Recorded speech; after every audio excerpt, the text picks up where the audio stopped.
Hello friends, मेरा नाम है आरती और आज जो हम शुरू करने जा रहे हैं टॉपिक, उसका नाम है मृदा यानी कि सॉइल। ठीक है, क्या नाम है उसका? मृदा यानी कि सॉइल। सॉइल।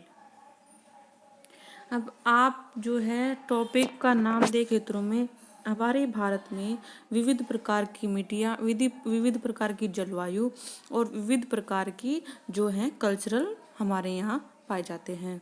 ठीक है, तो उसी के अकॉर्डिंग हमारे यहाँ क्षेत्रीय जो मृदा है वो कैसी है, उसमें कौन सी फसल उगाई जाती है, कौन से समय पे कौन सी फसल उगाई जाती है, और जी पहाड़ी क्षेत्र में कौन सी फसल उगाई जाती है, वहाँ की मिट्टी कैसी होती है, लाल काली जलोढ़ मृदा ये सब कैसी होती है, इसी के बारे में हम आज डीपली जो है वो डिस्कस करेंगे। तो चलिए बिना देरी करते हुए आगे शुरू करते हैं वीडियो को। इसमें कहा गया है कि मृदा सबसे महत्वपूर्ण प्राकृतिक संसाधनों में से एक है, यानी कि नेचुरल जो रिसोर्सेज होते हैं हमारे यहाँ उनमें से एक है। क्योंकि जो फसल उगाते हैं, फसल की मिट्टी को देखकर ही फसल की जो है वो उगाई जाती है। यदि पादपों की जड़ों की दृढ़ता से थामे रखकर और इन्हें जल और पोषक तत्वों की आपूर्ति करते हैं। जैसे हमने उसमें पढ़ा था कि पौधों में यानी कि पादपों में पोषण, एक चैप्टर का पहले चैप्टर का नाम है वो पढ़ा था। तो उसमें कहा गया था कि जो जो जल खनिज या पोषक तत्व हम पौधों को देते हैं वो मिट्टी में डालते हैं और एक जाइलम और फ्लोएम के जरिए वो पेड़ में ऊपर तक या पत्तों तक, तनी तक पहुंच जाते हैं। ये इस मिट्टी में हम जो है वो पानी या खनिज जो भी है वो डालते हैं। ठीक है, उनकी वृद्धि में सहायता करती है और यह जीवों का आवास है और अनेक जीवों का आवास है। कृषि के लिए जो है वो मृदा अनिवार्य है। कृषि के लिए मृदा अनिवार्य है।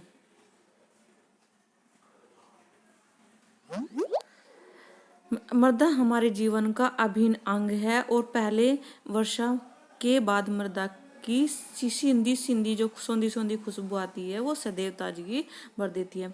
आपने देखा होगा जब आप कच्चा जहाँ पे होता है, गांव में आप गए होंगे तो वहाँ अगर पानी गिर जाए या फिर बारिश हो जाए, बारिश के बाद जो सौंधी सौंधी सी खुशबू आती है वो अलग ही ताजगी हमारे शरीर को देती है। मृदा जीवन से भरपूर है। क्या है इसमें? वर्षा ऋतु में एक दिन पहली पूजो ने मृदा में केंचुए को बाहर आते देखा। तो पहली ने पूछा कि मृदा के अंदर और भी जीव रहते हैं क्या, आइए हम पता लगाएं। ठीक है, चलिए विभिन्न स्थानों पर मृदा के कुछ नमूने एकत्रित कीजिए और उनमें अलग अलग निरीक्षण कीजिए। इसके लिए जो है वो इसके लिए आप हैंडलेस यानी कि आवर्धक लेंस है ना, जिससे हम छोटे सूक्ष्म जीव को बड़ा करके देख सकते हैं, का उपयोग कर सकते हैं और प्रत्येक नमूने का आपको ध्यानपूर्वक परीक्षण करना है। अब आगे चलते हैं। ये मिट्टी के जो है वो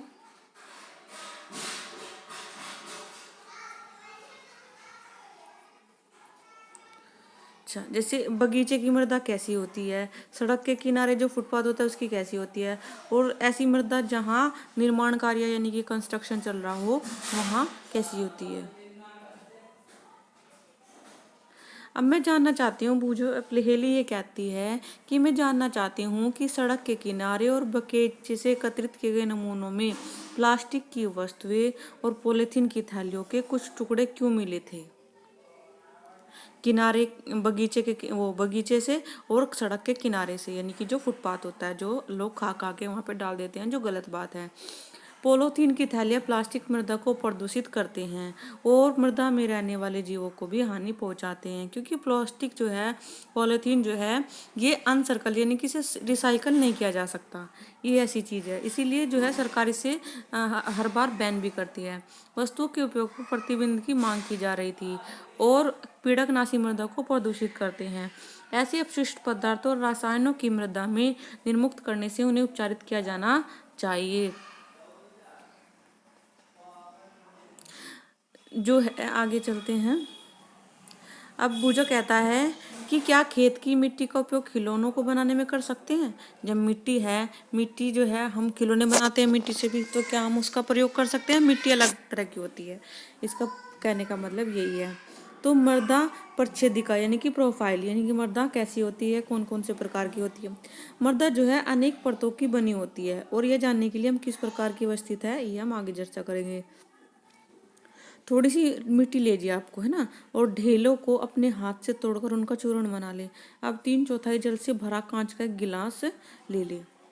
इसका मतलब है कि मिट्टी को आप महीन आकार में जो है वो कूट लीजिए और उसको एक गिलास पानी में मिलाइए। 3/4 जल में जो है उसको मिलाइए, कांच के जल में, ताकि मिट्टी का जो है वो स्पष्ट दिख सके। और ये है, इसमें देखो जो ये ग्लास है ना, इसमें सब कुछ आपको समझ आ जाएगा। मर्दा भर जली मर्दा मिलाइए और किसी छड़ से अच्छी तरह हिलाइए, यानी कि उसे घोलिए अच्छी तरह, जिससे मर्दा जो है वो पानी में मिल जाए, अच्छी तरह से मिल जाए। और कुछ समय के बाद गिलास के पानी को देखिए क्या आपको देखने को मिलता है। जो सबसे ऊपर यानी कि जो हल्के कण होते हैं, यानी कि आप घास फूस ले लो या कुछ पत्ते ले लो, तो वो तो ऊपर बैठ जाएगा, उसे बोलते हैं ह्यूमस। क्या बोलते हैं? ह्यूमस। जो जल है वो उसके नीचे रहेगा, जिस पर वो तैरते रहेंगे। ह्यूमस जिस पर तैरेंगे वो होगा जल। मृतिका क्या है? उन दोनों के बीच का जो एरिया होगा, यानी कि ना तो डार्क ना हल्का, उसे मृतिका बोलते हैं। बालू जो है वो बालू जैसे बजरी है, बजरी का वेट ज़्यादा हो गया तो ये नीचे जाके बैठ जाती है, इकट्ठी हो जाती है। बालू क्या है? थोड़ी ऊपर तैरती रहेगी। ओके, तो ये इसके परत आपको देखने को मिलेगी। क्या आपको कांच के गिलास में अनेक परतें दिखाई दी? तो मर्दा में जो है वो सड़े गले जैव पदार्थ, ये हमने बताया, कुछ सड़े गले जैव पदार्थ हो गए या कुछ हो गए, यानी कि जो हल्के होते हैं वो सारे के सारे हुमस कहलाते हैं। पवन जल और जल की क्रिया से सैलों की चट्टानों के टूटने पर मृदा का निर्माण होता है। क्या कह रहे हैं कि जो पवन, जल और जलवायु की क्रिया से शैल यानी कि चट्टानों के टूटने पर जो है मृदा का निर्माण होता है, और यह प्रक्रम अपक्षय कहलाता है। किसी मृदा की प्रकृति उन सेलों पर निर्भर करती है जिससे इसका निर्माण हुआ है, यानी कि वो मिट्टी कैसी होगी ये हम सेल जो है उससे डिफाइन कर सकते हैं कि वो किस प्रकार का सेल है। यह उन वनस्पतियों की किस्मों पर भी निर्भर नहीं करती जो इसमें उगते हैं, यानी कि उस पर भी निर्भर नहीं करती कि कौन सी फसल उगती है। ठीक है, आगे चलते हैं। जो मर्दा है, मर्दा से विभिन्न परतों से गुजरती हुई ऊर्ध्वाधर मर्द प्रदेशिका कहलाती है। प्रत्येक परत स्पर्श, रंग, गठन और गहराई, रासायनिक संगठन में भिन्न होती है, और ये परतें संस्तर स्थितियां कहलाती हैं। ये है संस्तर स्थितियां, जहाँ पौधे होते हैं यानी कि उसकी जड़ होती है, और ये होती है बी संस्तर स्थितियां, और सी, ये अलग अलग 3 संस्तर स्थितियां होती हैं। सबसे नीचे वही भारी चीज होगी, फिर हल्के कण होंगे, और फिर जो है सबसे ऊपर हुमस होंगे। हम सामान्यतः मृदा की सबसे ऊपरी यानी कि जो सबसे ऊपरी परत होती है उसको ही देखते हैं, लेकिन नीचे वो कहाँ तक फैली है उसके नीचे वाली परतों को नहीं देखते। हाल में खोदी गई खाई के पसर भागों को देखे, यानी कि जो आसपास खाई खोदी गई है, हमें मृदा की भीतरी परतें भी दिखाई देती हैं। ऐसी स्थिति में हम उस स्थान के मृदा प्रदेशिका का परीक्षण कर सकते हैं। मृदा परिच्छेदिका को कुएं की खुदाई करते समय अथवा किसी इमारत की नींव खोदते समय भी देखा जा सकता है। इसके पहाड़ों पर, सड़क के किनारे अथवा नदियों के खड़े किनारों पर भी देखा जा सकता है। जो सबसे ऊपर संस्तरीय स्थिति है वह गहरे रंग की होती है, क्योंकि यह ह्यूमस और खनिजों से परिपूर्ण होती है।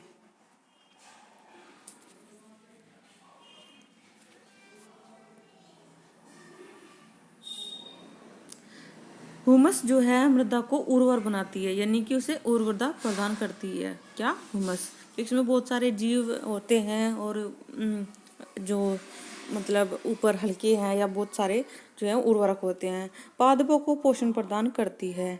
यह परत सामान्यतः मृदु, सरंध्र, अधिक जल को धारण करने वाली होती है, और शीर्ष मृदा ए संस्तर स्थिति कहते हैं। शीर्ष मृदा कर्मियों, करतंकों, छुचंदरों और भृंगों जैसे अनेक जीवों को आवास प्रदान करती है। छोटे पादपों की जड़ें पूरी तरह से शीर्ष मृदा में रहती है। शीर्ष मृदा से नीचे की परत में हुमस कम होती है, लेकिन खनिज अधिक होते हैं, और यह परत सामान्यतः अधिक कठोर, अधिक सहन होती है। बी संस्तर स्थिति मध्य परत कहलाती है। तीसरी सी संस्तर स्थिति कहलाती है, जो दरारों, विदोरों युक्त और सैलों के छोटे ढेलों की बनी होती है।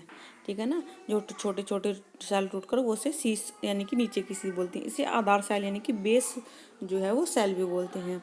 इसे फावड़े से खोदना बहुत कठिन होती है, क्योंकि ये हार्ड होती है। मृदा के टाइप कौन से होते हैं उसके बारे में हम चर्चा करेंगे। शैलों के अपक्षय से यानी कि शैलों के टूटने से विभिन्न प्रकार के छोटे छोटे कण निर्मित हो जाते हैं। इनमें बालू भी होती है, चिकनी मिट्टी भी होती है, जिसे क्ले बोलते हैं ना। क्या बोलते हैं इसे? क्ले। किसी मृदा में बालू और चिकनी मिट्टी का अनुपात उस मृदा सेल पर निर्भर करता है। यानी कि जो उसकी मृदा बालू होगी, रेत होगा, चिकनी होगी, मैंने अभी बताया कि जिस सेल से वो टूटे, जिस सेल से उसका विखंडन हुआ है, उस सेल किस प्रकार का था, उसी के आधार पर मिट्टी के टाइप का हम जो है वो निर्धारण करते हैं। सेल कणों और हुमस का मिश्रण मृदा कहलाता है। अब देखो यहाँ पे क्वेश्चन बनता है कि मृदा किससे होती है? शैल और प्लस क्या होता है? ह्यूमस। शैल कणों या ह्यूमस, इसे मैं यहाँ लिख देती हूँ, ह्यूमस। ठीक है ना? इससे मिलके ये मृदा बनती है। ओके।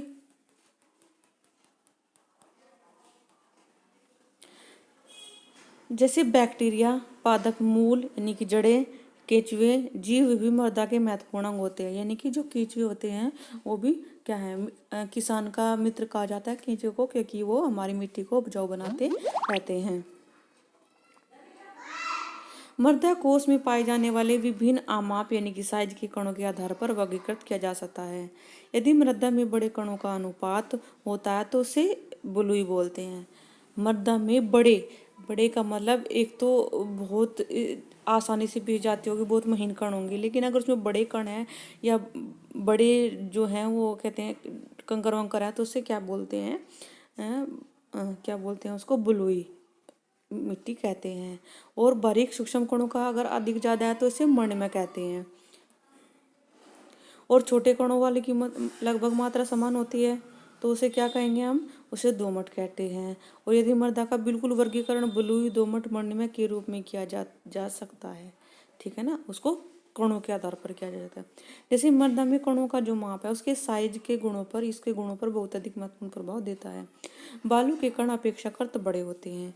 ये आसानी से एक दूसरे से जुड़े नहीं होते। इनके बीच में काफी रिक्त स्थान होता है। यह स्थान वायु से भरे रहते हैं। अतः हम कह सकते हैं कि बालू जो है वो सुवातित होती है। बालू के कणों के बीच के स्थानों में जल की निकासी तेजी से होती है। यानी कि जितने बड़े बालू के कण होंगे उसमें तेजी से जो है बल उतना ही होगा। अगर चिकनी मिट्टी होगी, महीन कण होंगे, तो उसे जैसे मण्ड में मिट्टी, उसे चिकनी मिट्टी बोलते हैं, तो उसमें जो है मिट्टी पानी पी लेती है और उसको फूल जाती है, वो उसमें बारीक छिद्र नहीं होते। बलुई मिट्टी हल्की, सुवातित और शुष्क होती है। और मृत्तिका यानी कि चिकनी मिट्टी के कण सूक्ष्म यानी कि मैंने अभी बताया बहुत छोटे होते हैं और परस्पर ये जुड़े रहते हैं, उनके बीच रिक्त स्थान बहुत कम होता है। और बलुई मिट्टी के विपरीत इनके कणों के बीच रिक्त स्थान बहुत ज़्यादा होता है, जो है कणों के बीच सूक्ष्म स्थानों में जल रुक जाता है। और चिकनी मिट्टी में वायु कम होती है लेकिन यह भारी होती है, क्योंकि इसमें बलुई मृदा की अपेक्षा जल रहता है, अधिक जल रहता है ना। यानी कि जो बलुई मिट्टी है उसमें तो पानी रुक नहीं सकता, क्योंकि रेतीली मिट्टी है तो उसमें पानी रुक नहीं सकता। आपने देखा भी होगा कि जैसे रेत होता है ना, तो रेत पे अगर आप पानी गिरे तो उसमें से निकल जाता है ना। पादपों को उगाने के लिए सबसे जो शीर्ष मृदा होती है उसे दोमट मिट्टी कहते हैं। क्या कहते हैं? दोमट मिट्टी। दोमट मिट्टी चिकनी मिट्टी और गाद नामक अन्य प्रकार के मृदा कणों के मिश्रण होती है। गाद इसे बोलते हैं, जैसे जो पानी में हम मिट्टी मिला देते हैं ना, और वो बहुत गंधीली गाद सी हो जाती है, मतलब गाढ़ी हो जाती है। नदी तलों आधारों में निक्षेप के रूप में पाई जाती है। गाद कणों का जो साइज होता है वो बालू और चिकनी मिट्टी के बीच का होता है। ठीक है ना। दोमट मिट्टी में हुमस होती है। मैंने बताया क्या होती है? दोमट मिट्टी में हुमस होती है क्योंकि उसमें बहुत प्रकार के कण होते हैं, मोटे मोटे कण होते हैं। इसी प्रकार की मृदा में पादपों की वृद्धि के लिए उचित मात्रा में जो है जल धारण क्षमता होती है। अभी एक्टिविटी दी है कि आपको मण्डम्य, दोमट, बलुई और के नमूने एकत्र करने हैं। उसे मुट्ठी भर मृदा लीजिए और इनमें से कंकड़, पत्थर, घास के तिनकों को निकाल लीजिए और इसमें बूंद बूंद करके जल डालिए। तीनों में केवल इतना जल डालें कि मृदा का जो है वो गोला बनाया जा सके, यानी कि लड्डू जैसे प्रकार होता है ना, ऐसे बनाया जा सके।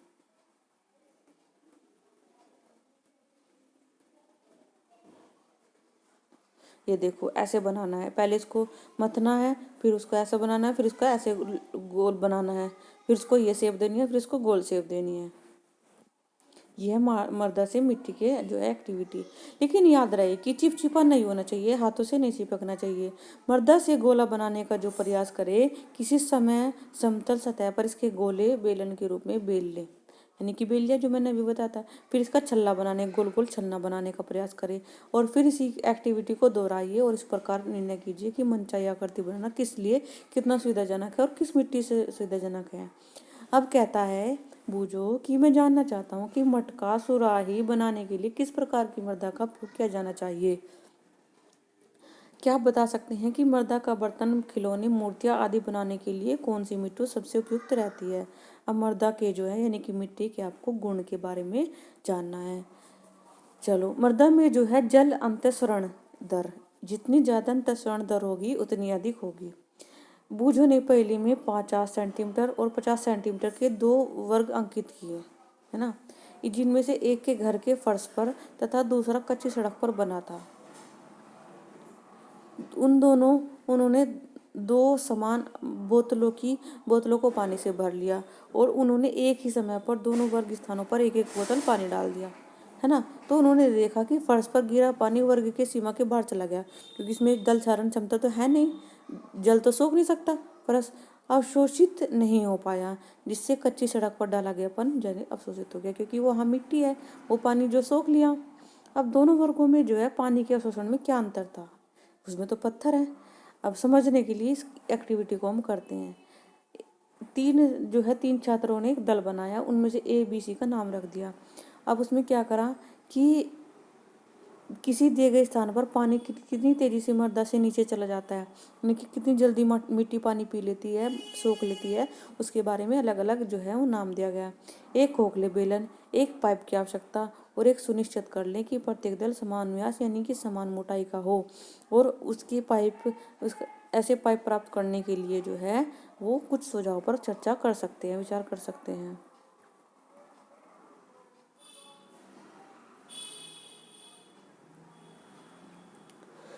देखो, ये एक्टिविटी भी करके दिखाइए। यदि संभव हो तो एक साइज के 3 छोटे टिन के डिब्बे लेकर उन्हें तली काट ले, यानी कि जैसे पाइप होता है ना आगे पीछे से खुला हुआ, तो इसे PVC पाइप लगभग 5 सेंटीमीटर का जो उसका मुंह है उतने होना चाहिए और 20 सेंटीमीटर लंबा टुकड़ा होना चाहिए। तो आपने बोतल ही ले ली और ये पाइप का टुकड़ा है ना, जैसे जो पाइप हम घरों में नालियों में लगाते हैं ना, वो पाइप ले लिया, ठीक है ना। अब क्या करा, अंतःस्रावण की स्थिति डालनी। अब जिस स्थान में आपने मृदा एकत्रित की है वहाँ पाइप को 2 सेंटीमीटर की गहराई तक उसमें धंसा दो और फिर पाइप में धीरे धीरे इतना पानी डालिए और मापने के लिए किसी ml की 200 ml की खाली बोतल का उपयोग कर सकते हैं, पानी डालने के लिए नहीं, ठीक है ना। अब आपने जल डालना आरम्भ किया तो जब सारा जल भूमि द्वारा शोषित हो जाए तो पाइप खाली हो जाए तो पुनः नोट कीजिए। यह ध्यान रखें कि पानी डालते समय न तो छिलके हो और न ही पाइप के बाहर गिरे, न तो छलके यानी कि उससे बाहर निकलना चाहिए, कि केवल हमें जो पाइप के अंदर मिट्टी है उसी को हमें जल सोखने की क्षमता का पता लगाना है। 200 ml जल की मृदा में अंतःस्रावित होने वाले समय के आधार पर अंतःस्रावण की दर निम्नलिखित सूत्र के द्वारा बनाई जाइए। अंतःस्रावण दर क्या है? एक तो जल की मात्रा, यानी कि आपने जैसे 200 ml जल लिया है और उसमें अंतःस्रावण की अवधि, मान लो 200 ml आपने उसमें डाला है ना, ये पाइप है और ये मिट्टी है, ठीक है, और इसमें क्या है 10 मिनट में ये आपने भर दिया, कितना 200 ml। ये अब क्या है, मान लीजिए कि 200 ml जल के अंदर 20 मिनट लगते हैं, तो जो उसकी दर होगी वो कितनी होगी, 10 ml प्रति मिनट।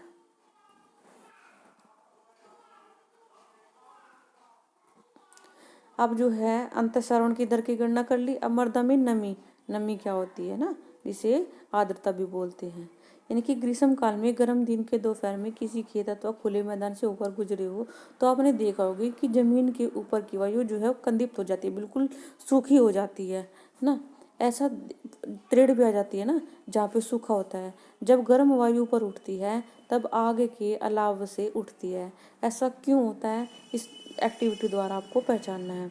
अब कैसी एक्टिविटी है, एक कवथन नली लेनी है, इसमें 2 चम्मच मिट्टी मिलाइए और कुछ समय तक किसी लो पर गर्म कीजिए, ठीक है ना। 1 चम्मच में मिट्टी लेनी और किसी भी गर्म जो है ये वाला परीक्षण करना है है ना। ये मिट्टी के नमूने हैं कुछ, ये क्वथन नली यानी कि एक ट्यूब है और इसमें से कुछ जल की बूंदें डाल दी हमने। अब स्टैंड, मृदा से नमी का हटना।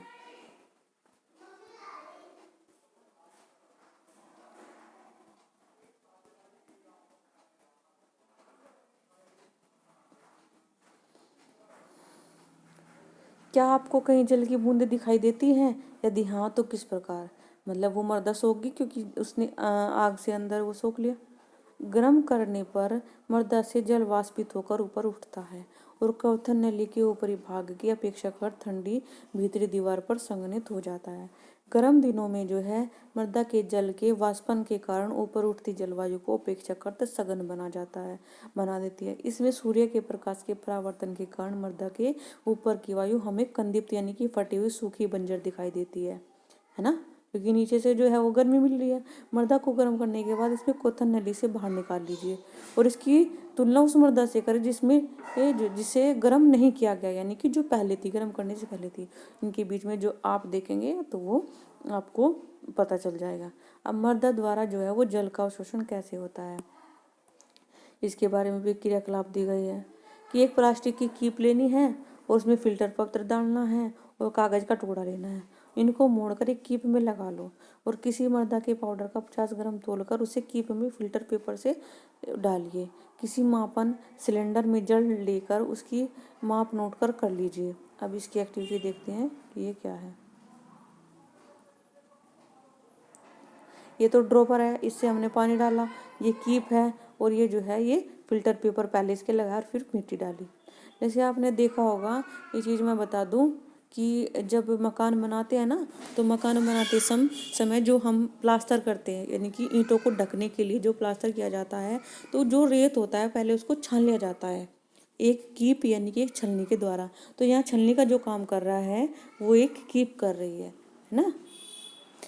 अब उस उदाहरण से बिल्कुल समझ आ गया, ताकि अगर हम लिपाई कर रहे हैं, प्लास्टर कर रहे हैं, तो जो उसके बारीक बारीक कण हैं, यानी कि जो बजरी या अलग कोई प्रकार की अशुद्धि हुई तो उससे निकल जाए, ताकि उसमें कोई भी रुकावट प्लास्टर करने में ना आए।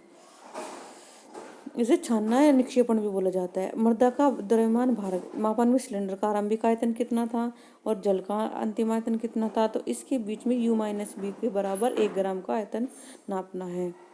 जल अवशोषित जल का प्रतिशत यानी कि परसेंटेज निकालना है। इस क्रियाकलाप को मृदा के विभिन्न नमूनों के साथ दोहराइए।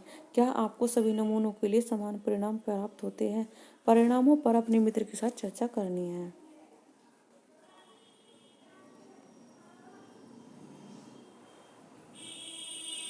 अब करते हैं बात मृदा और फसलें। भारत के विभिन्न क्षेत्रों में भिन्न प्रकार की मृदा होती है, भिन्न प्रकार की फसलें होती है, ठीक है ना। जहाँ जहाँ जैसी मिट्टी होती है उसमें जिस तरह की फसल उपजाऊ होती है उसी प्रकार से हम फसल को उगाया जाता है। जैसे हमारे यहाँ गन्ना बहुत उगाया जाता है। पवन, वर्षा, ताप, प्रकाश, आर्द्रता द्वारा मृदा प्रभावित होती है। ये कुछ प्रमुख जलवायु इस कारक हैं जो मृदा परिच्छेदिका को प्रभावित करते हैं, मृदा संरचना में परिवर्तन लाते हैं। इसमें कारक मृदा के घटक सम्मिलित रूप से किसी क्षेत्र में उगने वाली वनस्पति तथा फसलों की किस्मों का निर्धारण करते हैं।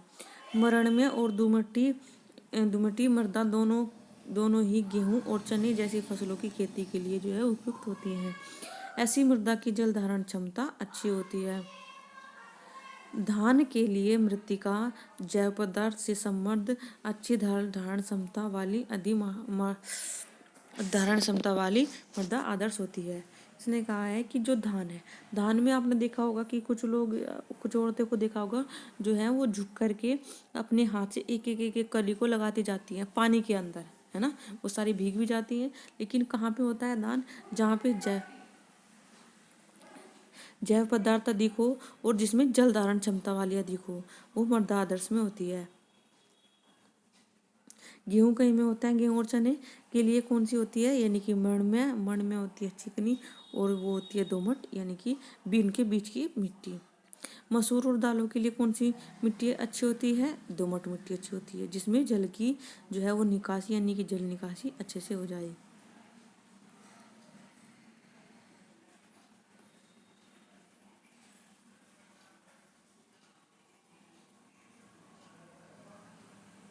कपास के लिए बलुई दोमट और दोमट मृदा अधिक उपयुक्त होती है, जिससे जल की निकासी आसानी से हो जाती है। किसके लिए? कॉटन या कपास के लिए, जो पर्याप्त परिमाण में वायु को धारण करती है। जैसे गेहूं जैसी फसलें महीन मंड में मध्य में उगाई जाती हैं, क्योंकि यह हुमस से समृद्ध होती है। इसमें हुमस अधिक होता है ना, तो अत्यधिक उर्वर होती है। और अपने शिक्षक के माता और किसानों के से माँ की मृदा के प्रकारों में डिस्कस कीजिए।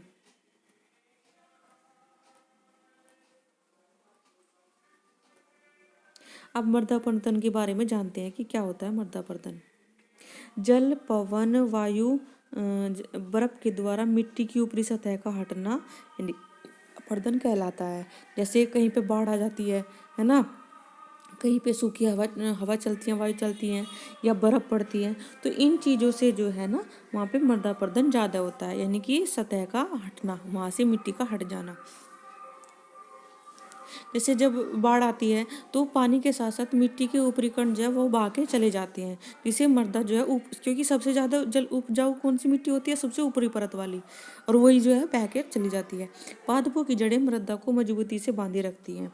पादपों की अनुपस्थिति में मृदा जो है वो ढीली हो जाती है, और यदि यह पवन और प्रवाही जल के साथ बह जाती है। मृदा अपरदन का मरुस्थल एवं बंजर भूमि जैसे स्थानों पर अधिक होता है, जहाँ सतह पर बहुत कम या अथवा कोई वनस्पति नहीं होती। वृक्षों की कटाई, वनोन्मूलन का रोका जाना, हरित क्षेत्रों को बढ़ाने का प्रयास किया जाना। उगाई जाने वाली फसलों में की जानकारी एकत्रित कीजिए और उपलब्ध जानकारी को सारणी में लिखिए। धान के रोपण के लिए किस प्रकार की उपयुक्त होती है? बताया था कौन सी प्रकार की होती है? जिसमें जल धारण क्षमता बहुत अधिक हो, है ना। अब हम फटाफट रिवीजन कर लेते हैं। मण में मैंने बताया था जो चिकनी मिट्टी होती है, यानी कि जिसमें बहुत बारीक कण होते हैं, उनमें सबसे मिट्टी के ऊपरी परत जिसमें जीव और अन्य हल्के कण जो है वो सम्मिलित होते हैं। दोमट मिट्टी होती है जिसमें जो है मिट्टी के जो कण हैं वो आसानी से पिस जाते हैं और बहुत बारीक कण होते हैं। आंतरिक श्रावण की स्थिति होती है जिसमें पानी की दर जो है आसानी से अवशोषित हो जाए। आर्द्रता, जहाँ पर नमी होती है उसे आर्द्रता बोलते हैं। बलुई मिट्टी जिसमें रेत या पानी सोखने की शक्ति कम होती है। जल धारण क्षमता यानी कि जल को ग्रहण करने की स्थिति। संस्तर स्थिति यानी कि मिट्टी में 3 प्रकार की स्थिति होती है, ए बी संस्तर स्थिति मैंने बताया था। अपरदन वो होता है जहाँ पानी के साथ या बर्फ के साथ या सूखी वायु जहाँ पन चलती है, जहाँ सूखा पड़ता है, जहाँ मृदा का अपरदन होता है, यानी कि मिट्टी अपनी जगह से हिल जाती है, उसे अपरदन बोलते हैं। मृदा प्रच्छेदिका और मृत्तिका। मृत्तिका कहाँ क्या होती है? मृत्तिका वो होती है यानी कि जहाँ पे जो एक तो बंजर हो गया है ना, एक तो जो पथरी होती है ना, जब आपने एक गिलास को पानी गिलास में मृदा को जो घोला था उसमें जो है बारीक बारीक कण जो नीचे था वो तो भारी कण बैठ जाते थे, यानी कि पथरी, बजरी और मोटे आकार के जो पत्थर हो गए नीचे बैठ जाते हैं, उसके ऊपर का थोड़ा हल्का हिस्सा यानी कि थोड़े बारीक कण जो ऊपर बैठ जाते हैं उसे मृत्तिका बोलते हैं। तो आज की वीडियो में इतना ही। कल फिर मिलेंगे नई नई नेक्स्ट टॉपिक के साथ में, नई वीडियो के साथ में। तो तब तक के लिए बाय बाय। प्लीज़ हमारे चैनल को सब्सक्राइब कीजिए अगर आपको ऐसी ही वीडियो एनसीईआरटी की नए नए